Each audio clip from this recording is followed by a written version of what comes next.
right, viewers, today I'm test riding this. They say it's the best color. It's got so many shades. It comes out as purple initially, but then turns into blue at certain shades and green. I don't know. I mean, it's just they say that it's the most sought after color in this BMW 2021 Transcontinental. And it's got some two-tone stuff going on as well. So Transcontinental, unlike all other R18s, is a full version, and even, I mean, the quality is just unbelievable. Even this is soft touch like a car. And it's got the adaptive cruise control. It's got the that's the fuel tank. It's got the wireless charger. I don't know what kind of phones will fit. Mine wouldn't fit because I use a Fold 5, so it's a pretty thick phone. Then heated seats, heated grips, obviously, navigation, full 10 screen display. We'll show you around once I start the bike. Then it comes with floorboards, heel and toe shifter, full fairing, and these auxiliary lights. So this is the adaptive cruise control sensor. It's a pretty good bike, like it. So let's see how it rides, because its power to weight ratio is something that bothers me. Even the regular R18s are good. They handle much better than they should. So I'll see how this one does, because this is about 1,000 pounds. All right. Okay, keep you posted. Stay with us. All right, viewers. So this is Mr. Jim Egan at Bob's BMW, the man who makes it happen for me every time. Yes. Hi, Jim. Hey folks, how you doing? Imran's going to take out this beautiful, it's a 2021 R18 Transcontinental, and it's in the beautiful Galaxy Stardust paint, option 719, so it's gorgeous. I was probably capturing that with that camera, but you really got to see it in person. Yeah, it's got so many shades. Yeah, so anyway, Imran's ridden a couple of the R18s, so we're just going to take this Transcontinental out and tell you what he thinks of it. Absolutely, absolutely. Thank you so much, Jim, for again being there, making it happen. Bob has the best customer service, because I also came recently for service, and it's not like you guys sell the bikes and forget the customers, so that's pretty good. Thank you so much. Thanks.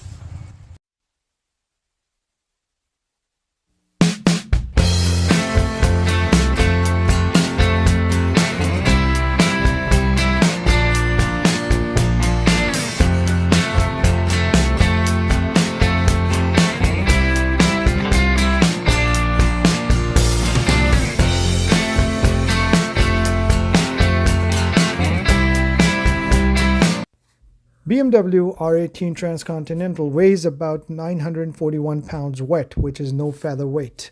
And BMW, as usual, over here as well, does a great job of disguising the weight. Yes, you will feel it when you take it off the stand, but it's still much easier than most of the competition. Then once you get going, it just seems to disappear quite a bit, specifically as soon as you start rolling. Even the low-speed maneuvers are very, very easy to do, and it's quite deceptive. However, when you come to a full stop, you have to follow all the rules of general baggar etiquettes, that, you know, make sure that it's not leaned over. It's you come to a straight stop and hold it with both feet on the ground. However, the weight just disappears as you get going, and specifically merging and onto the highway, making maneuvers, it seems very light on its feet, specifically for the class, but in general for any bike. It is not a gold wing as far as handling is concerned, but it is very close, and I did not expect that from a full-blown baggar.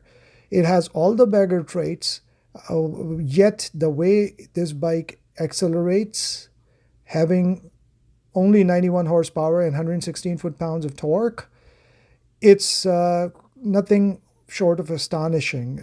It's not a rocket ship. However, it gets going pretty easy, and the weight, it seems to help in maneuvering and taking exits and on the ramps and twisties. It's, again, no sport bike, but the way BMW R18 Transcontinental puts everything together and brings the riding experience to the rider it is commendable and nothing short of astonishing.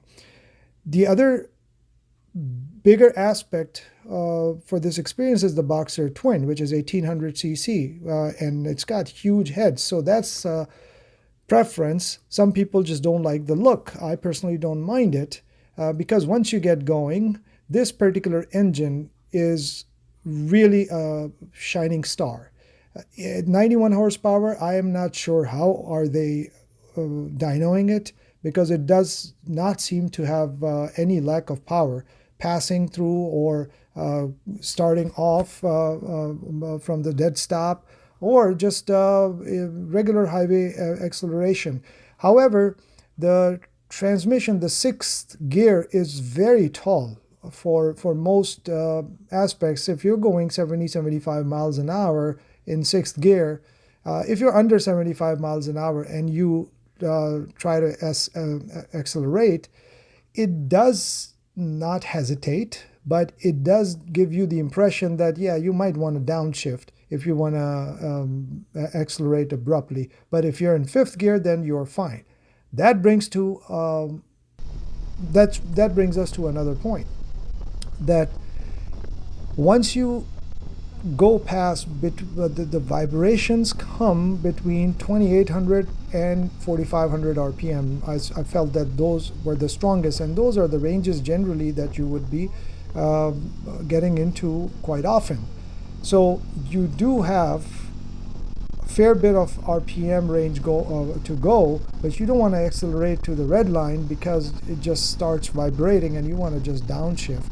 However, once you go past that range, it seems to smooth out quite a bit, and specifically in the sixth gear, at any given speed, it just does not have the vibrations that people complain about. So I don't understand exactly why there were so many complaints about it. The other main aspect that I really liked is the comfort and features of this bike. It comes with all the amenities and most of the bagger category. If you go to Harley-Davidson, for instance, you might end up spending north of 45 to 50 grand just to have a fraction of these options in most cases. And this comes loaded with heated seats, heated grips, Marshall sound system, adaptive cruise control, 10-inch display, which is a learning curve to learn, but once you get familiarized with that, it is an absolutely fantastic entertainment system, as well as navigation, and all the other features are there. Plus BMW's toggle control, no matter which BMW you have, is just a joy to use once you get familiarized with that. So I test rode it not only on the highways, but also, as you can see, on some streets and back roads and residential areas, just to see how does it handle overall. Is it the kind of bike that I just wouldn't want to take out on daily basis just because of its weight and heft and all the difficulties, or is it something that is relatively easy to maneuver?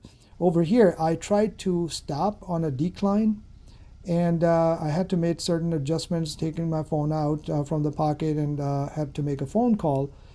And I had to use both hands. So it was the incline, and when I had to put both feet down, as well as I had to really lean forward against the handlebars to stop it from going backwards. So that's where you feel the weight at times. But other than that, a fantastic experience overall. Yes, you have to be careful, as I mentioned before, taking it off the stand, and when you come to a dead stop at a light, just make sure that you're straight up. So other than that, the maneuverability, as I mentioned before, slow speed, fast speed, highway speeds, twisties, even the lean angle seems to be pretty good, and it leans in very willingly. Usually bikes this heavy just want to stay straight as possible. This also, you feel the weight, heft in general, but if you get the hang of it, then you would not miss it, and it's a pretty uh, good daily driver. It could be if you're somebody who comes from a bagger background, and this is where I would like to address the competition that no other bagger is going to be a 400-pound bike light feel, and you're going to have to adjust to certain um, uh, requirements that the baggers come with. And if you understand that, you are going to love this. What I don't understand is why is this bike not doing as well as it's supposed to, and it should have.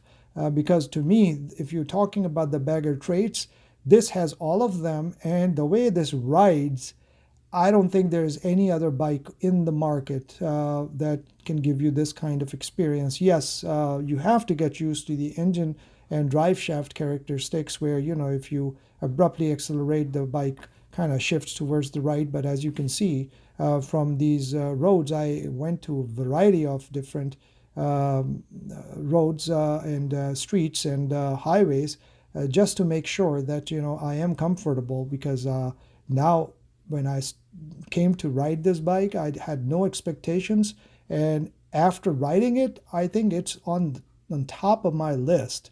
I still like the look of the Challenger better, but this thing is just phenomenal with all the comfort creatures. I even used the adaptive cruise control for a brief test, and I was surprised how effective that is. Yeah, you have to get used to it. Once you do get the hang of it, you're gonna love it. The other thing is, I usually do not use cruise control anyway, unless I really have to on a longer ride. If I just want to rest my hand for a little bit, or for a few seconds or a minute, I'm not one of those riders who would just put it on cruise and let it go, because I just don't like it. And at times with regular cruise control, you just approach slowing down vehicles, and then you have to manually either cancel the cruise or press the brake. In this, you just don't have to worry about it, just like in cars. And contrary to the belief, I really found it very accurate and fascinating that, it's a good feature to have. And if I had this, then maybe I'll use the cruise control a little bit more than I do, which may not be a good thing, depending upon what your opinion is.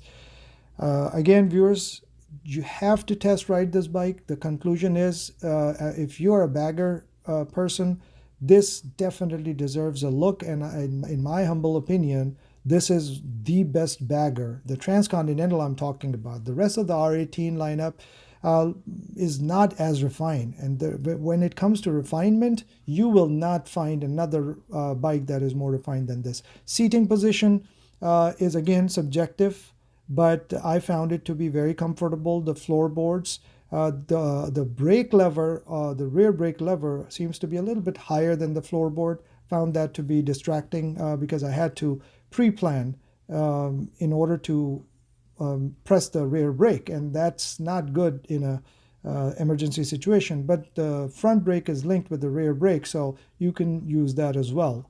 However, overall, whether you have the floorboards or with the other versions you have the foot pegs, it is a very comfortable position, and it's not far forward where you would actually hurt your thighs, or for a longer period of time and want to rest your legs somewhere.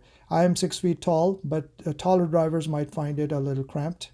However, I had a great time riding it. All in all, a great bike. And please, if you like this review, share, subscribe, and provide feedback, and we'll bring you more and more of these. Thank you.